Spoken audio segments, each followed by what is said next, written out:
There will be a few areas where we disagree today, but I look forward to our discussion today on the effect of the tax code on individuals and families as they work, save, and invest.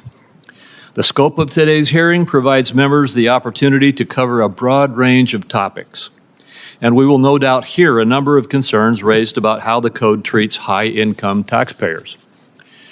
We should dispel the notion that there is any support for taxpayers who evade their tax obligations. We all agree that taxpayers should pay the tax they legally owe.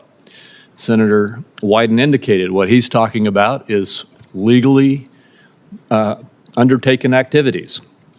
And for the gray areas of taxpayers who aggressively structure their affairs to reduce their tax liability, we should constantly assess how the code can better and more fairly target activities. But framing this issue through the subjective lens of fairness often ignores the facts and turns a blind eye to favored initiatives or incentives. Rather than focusing on rhetoric, we should examine the data and how the code affects behavior. That includes examining provisions that primarily benefit a select group of the financially well-off, including tax credits for those who can afford expensive electric vehicles, costly energy home efficiency upgrades, and proposals to repeal the cap or expand the highly regressive deduction for state and local taxes. All of these primarily benefit the wealthy. As for the data, these are the indisputable facts. Most of the federal tax burden is paid by high earners. Federal tax collections have been near all-time highs. The voluntary tax compliance rate is high and stable, and higher income taxes serve as disincentives to work, save, and invest. My Republican colleagues and I remain focused on safeguarding taxpayers and their rights, reducing barriers to work, savings, and investment, and promoting opportunity and wealth to improve the quality of life for all Americans. In 2017, the Republicans lowered individual tax rates across the board, with middle-income taxpayers getting the largest proportional benefit. Republicans also simplified filing for many, expanded the child tax credit, and limited regressive tax spending like the SALT deduction. Dear friends, this is not good. Housing costs have now jumped to the highest level in months. The rising cost of living across our nation is now leaving millions of Americans at risk of being homeless. But state lawmakers are calling for legislation to be approved that would help many low-income households. My dear friends, please make sure that you watch until the end of this video to learn if you can claim extra relief. Also, every Friday, I will be announcing several winners for the $75 Walmart gift card giveaway. If you would like to enter these weekly giveaway, friends, all you have to do is click and like several of my videos and then comment below the keyword of each video that you watch. The more videos that you comment on, friends, the greater your chances of winning these giveaways. Mortgage interest rates are hitting record highs not seen in decades. According to a new report, the monthly cost of financing 80% of a typical home jumped by $166 in October, compared with the same month last year. So after doing the math, this means that today's home buyers must cough up $2,405 per month for the privilege of owning a home. And in order to comfortably afford those mortgage payments, a home buyer would need an annual salary of nearly $120,000. That is nearly double the actual median household income of $64,240. So in other words, the typical American makes only about half as much as they need to afford a home today.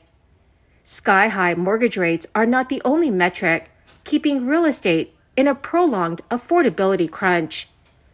But despite high mortgage rates, home prices are not budging much, with the median list price in October hovering at $425,000. That number has remained more or less stable compared with this same time last year. The one upside for buyers is that home prices are declining seasonally, down from $430,000 in September. They're also down from their all-time high of $450,000 in June 2022. In Texas, homeowners will get a higher property tax rebate starting next year. Proposition 4 will permanently raise the homestead exemption on local school taxes, benefiting approximately 5.7 million households. Now, an eligible homeowner will receive $750 to $1,500 windfall annually in terms of less taxes paid. In all, Proposition 4 will result in more than $2,500 in tax savings over the next 2 years for an average homeowner, with seniors benefiting the most. Also, the St. Louis County Council approved a bill which will provide senior citizens a rebate on their property taxes. This legislation opts a county into the state tax program created by Senate Bill 190, providing those over the age of 67 a real estate tax freeze.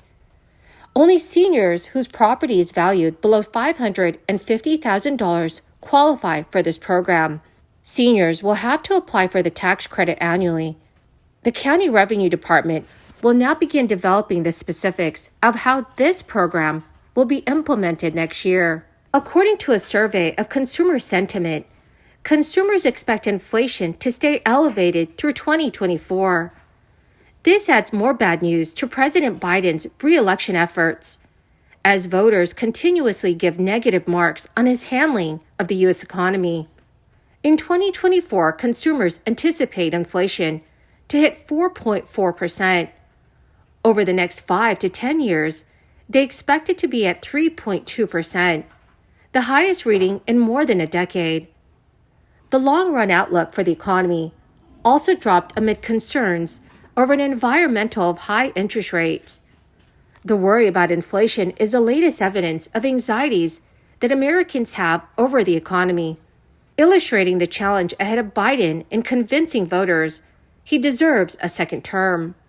Many polls have been showing that a majority of voters think that our country is headed in the wrong direction. A recent survey from the New York Times showed that nearly 70% of residents from Arizona, Georgia, Michigan, Nevada, and Pennsylvania think the country is headed in the wrong direction. More than half said economic conditions were very poor. The negative sentiment over the economy comes at a time when wages have grown. The unemployment rate is the lowest it has been in years, and the economy has expanded. In 3 months through September, the U.S. economy expanded by nearly 5%. In October, employers added 150,000 jobs, while the unemployment rate ticked up to 3.9% from 3.8% in September.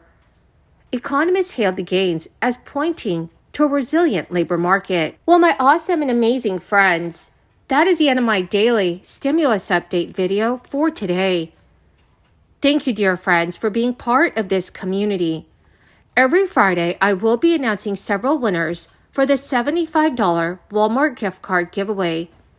Please make sure that you enter the giveaway by clicking and liking several of my videos, and then comment below the keyword of each video that you watch. The more videos that you comment on, friends, the greater your chances of winning these giveaways. Thank you and have a wonderful and very blessed week.